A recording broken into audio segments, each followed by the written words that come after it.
Right, that is also our top story on To The Point this evening. Good evening, viewers. I'm Preeti Chaudhary. Now, politics, as we sadly know, is more about populist measures rather than real structural reform. Poll handouts, freebies are always known to find favor with the voter much more than long-term schemes. Unfortunately, the Indian voter has come to be in the habit of choosing the fish over the art of learning how to fish. 17 days before India goes to vote, the Congress president today made an announcement, which the party claims will be a game changer this election. Rahul Gandhi today announced the NYAY Yojana, the minimum income plan for the poor. Congress party guarantee करती है कि हिंदुस्तान के 20% सबसे गरीब परिवारों को, शौक मत होना, अभी धमाका बढ़ने जा रहा है, 20% सबसे गरीब परिवारों को हर साल 72,000 रुपए देने जा रही है। हमने आपको मनरेगा कमिट करके दिया था, हमने करके दिखा दिया, अब हम आपको न्याय कमिट कर रहे हैं, हम गरीबी को हिंदुस्तान से मिटा देंगे। All right, let's just break down this dhamaka announcement to which Rahul Gandhi said. Let's break it down for our viewers. What is the NYAY scheme or the minimum income scheme that has been announced by the Congress? Now, the Congress chief Rahul Gandhi has upped the direct benefit transfer game to a new level by promising that if voted to power, his party will ensure 20% of India's poor, which is about 25 crore citizens or 5 crore families, a minimum income guarantee of rupees 72,000 a year, which comes down to rupees 6,000 a month, which in very plain terms means the Congress has pledged to guarantee a minimum income of 6,000 a month with a cap of 12,000 a month in terms of salaries. Now, we have done the maths for our viewers as to how much it will cost the Indian exchequer if the Congress, if voted into power and it actually implements the scheme. Rupees 72,000 crores, if we take that baseline for 5 crore families, would mean rupees 3,60,000 crores, which is about 13% of the rupees 27 lakhs 84,200 crore budgeted expenditure for the year 2019-2020. Now, the big question at the back of it is all, can we afford that? Or the economics of it. Can we afford the economics of it? Well, that can come later.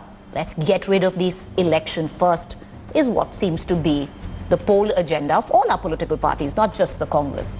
Now, to break the scheme down further, let me bring in my colleague and our business editor, Rajiv Dubey. Very little is known about this scheme, but what Rahul Gandhi has announced so far is that 72,000 rupees per annum will be given to a family of 5 people, and this will cover 5 crore families, which is about 20% of India's population.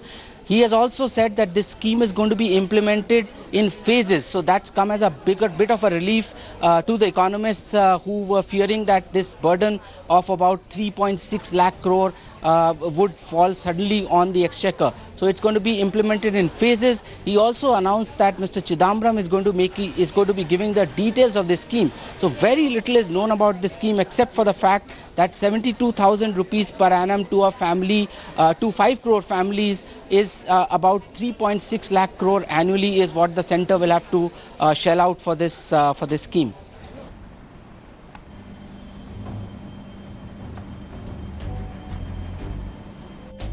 It's a big question mark where the money is going to come from, because we don't know what the details of this scheme are. But what we do know is that this scheme is going to cost, at this rate of 72,000 rupees per annum for 5 crore families, is going to cost 3.6 lakh crore annually to the centre.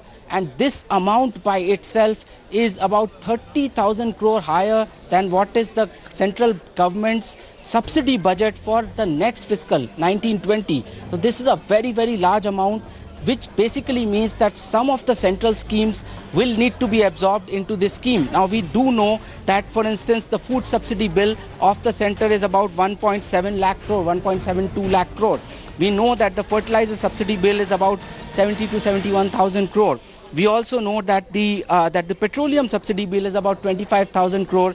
Interest subsidies are another 22,000 crore. Some of these subsidies will have to be absorbed for this to be viable for as far as the centre is concerned, because the total subsidy bill of 3 lakh crore cannot become 6.6 lakh crore with just this one shot. So we don't know right now which of the subsidies will have to be absorbed or will be absorbed, but it will take a lot of courage, I must say, for anybody to take out something like a food subsidy bill or an education subsidy bill, or even something like the fertilizer subsidy. It is going to be a big political decision if these subsidies will have to be absorbed within this 3.6 lakh crore. Implementation is where most schemes tend to fail, and remember, this is going to have to be based on the SEC socio-economic survey of 2011. That was the last socio-economic survey that had been done. That data itself is about 7 to 8 years old. So this is going to be implemented according to a data which is about 7 to 8 years old. This is going to be the biggest challenge as far as the centre is concerned. If at all, it is going to be a top-up scheme, as many are predicting, that if you are earning something like 4,000 rupees and the government is committing 12,000 rupees per month, it's going to give you an 8,000 rupee subsidy, and vice versa. If you are earning 8,000, it's going to top it up with another 4,000.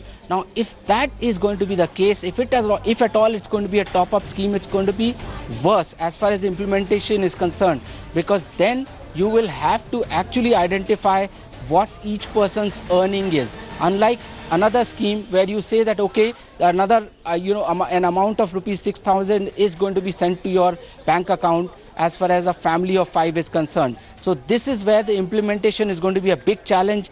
We do not know right now what the details of this scheme are. If it is a top-up scheme, the implementation is going to be even more tough.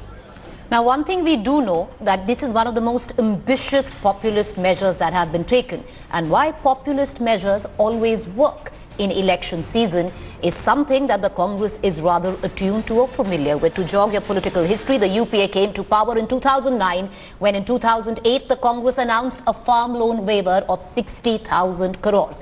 Go down further a bit, Rahul Gandhi's grandmother's Indira coming to power in 1971 at the back of the slogan Garibi Hatao. So no wonder the Congress views this as a game changer. Like Shri Rahul Gandhi has always been espousing the cause of not having two Indias, having one single nation and the one single idea of a nation where everybody is taken along in the development process. This is going to help the poorest 20% of the country who seek support and sustenance. Now, in the very recent past, the Congress fought and possibly won 3 state elections on the plank of doling out farm loan waivers, which was then followed by the BJP with the announcement of the ambitious Kisan Yojana, where 6,000 rupees per year would be given to farmers owning less than 2 hectares of land. The Congress NYAY Yojana is all the more ambitious. 6,000 rupees per month is what the Congress hopes to dole out. Now, it seems the Kisan Yojana, the NYAY Yojana will be this election season's face-off with populist schemes. No one can stop you from showing a false dream to the people of India, but they are not going to believe the inclusive development of the Modi government for the poor, schemes like Jumla Yojana for the farmers, for inclusive digital development, this Ayushman Bharat for the poor, all are game-changing exercise. Now, will this political war of competitive populism bear electoral fruit, and that too for which party? We shall only know when that last vote is counted come 23rd of May.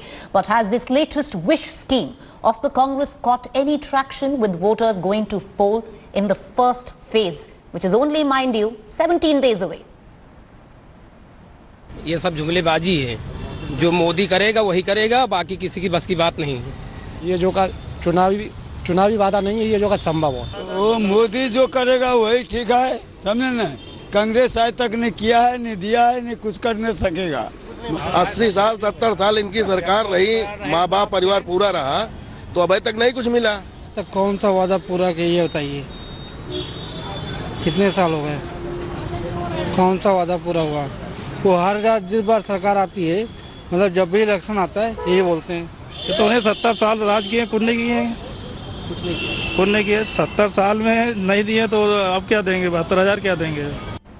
So at least till now, not very positive reviews coming in from possibly the people who would be benefiting from this scheme. So the big questions we are asking this evening on To The Point. Question 1, where will the money come from to fund this ambitious scheme? This scheme would cost 13% of the entire budget for the year 2019-2020, somewhere to the tune of 27,60,000 crore. Where will the government get it from? The second question we are asking, can the Congress provide exact statistics on families earning less than rupees 12,000 per month? These are families that don't file taxes. How will you determine whether a family actually can be capped at 12,000 rupees per month? The final question we are asking, will this be seen as a game changer? Will it work as a game changer, or will just be pushed aside as yet another poll Jumla of our politicians? Let's cut across to our guests this evening. I have NYAY, Congress MP. She's joining us from Ahmedabad. I have Vaibhav Agrawal from the Bharatiya Janata Party. And to break it down in political terms, I have Rahul Srivastava, National Affairs Editor. Rahul, before I come to you, I want to go across to our political guest and Amiben Yajnik first, because there's a lot of confusion, Amiben. And the question I want to ask you is, because possibly, you know, this ambitious scheme has been announced by your president. All of the spokesperson must know it, because in the newsroom, we've been, racking our brains on how is this a top-up scheme. So please tell me, Amiben, if 72,000 rupees is going to be capped for the year, 6,000 rupees per month, how much will I get if my salary is 4,000 rupees and I want to bring it up to 12,000 rupees? Hear you. Amiben, can you hear me? I can't hear you. All right, okay. We're going to just set the audio link with Amiben, but let me bring in Rahul Srivastav and I'll go across to Vaibhav Agrawal as well. Rahul, politically speaking, we saw it in 1971. Garibi Hatao. Possibly Rajiv Gandhi also built on the same, slogan sometime in the 19s. We've seen the pro-poor approach of the Congress through UPA 1, UPA 2 as well, and now once again. Do you think it will catch any traction with the voter? I think, Preeti, it is open to the public right now. I think it's one kind of move for which some kind of an appetite was generated because of the fact that the government did talk about it. The farm loan waiver in Madhya Pradesh and Rajasthan has built up for it. The Prime Minister's Kisan Samman Yojana has added to it. And that's where I think the political parties do feel that direct dole and direct sop perhaps is the best promises which can be made. There are a lot of negatives which need to be woven in. The idea comes from Garibi Hatao. The original template is that we will wipe out poverty. Well, he said that. He said it. That's the template. Now, I think in today's times, it is largely to, because there are other promises also, a national farm loan waiver. Now, a national farm loan waiver means that you are trying to create a welfareist image in the country. The government of the day always has greater traction value because it is in power. The Prime Minister's farm assistance scheme, in fact, the first tranche of money is going to start getting into 2,000 rupees, is going to start flowing into the accounts of nearly 3 crore farmers in the country in the next 1 week. Yes. So the money is already there compared to a promise. How much of traction does it get? Competitive populism at play. So at one end you have 6,000 rupees a year, which the Prime Minister promises for the farmers, and then here you have a promise of 6,000 rupees a month. And there's still some ambiguity in that, Rahul, and I'll bring in Amiben Yajnik again and hope she can hear me this time. Amiben, we've been racking our brains in the newsroom. We haven't quite got an answer.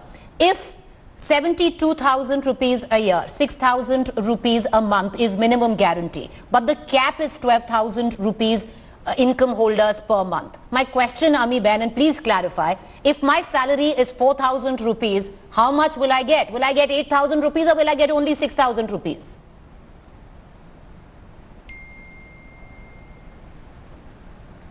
See, I think you have not seen the nitty-gritty of the scheme, and the experts and economists within the party have been sitting and working on it for a while, and the scheme is going to be definitely in place and in will practice. I get 4 but or will I get 6? Talking about 4,000 and 6,000, the question is not of the cap. The question is not of the cap. The question is to lift 20% of the poorest people who are in the country madam, to come above okay, I just want to know the away semantics from this Garibi layer. and that is why the 72,000 rupees a year is being given to them. But madam, will I get 6 or will I get... Manrega, most probably 14 crores or odd people were lifted out of the poverty line. And, okay, madam, I'm going to come right back to you. And I'm going to ask you the same question. Let's listen in. We don't want an... Thanks for watching the video. For more such news and updates, please like, share and subscribe to India Today. Also check out our other great videos from our channel. We know you would love to.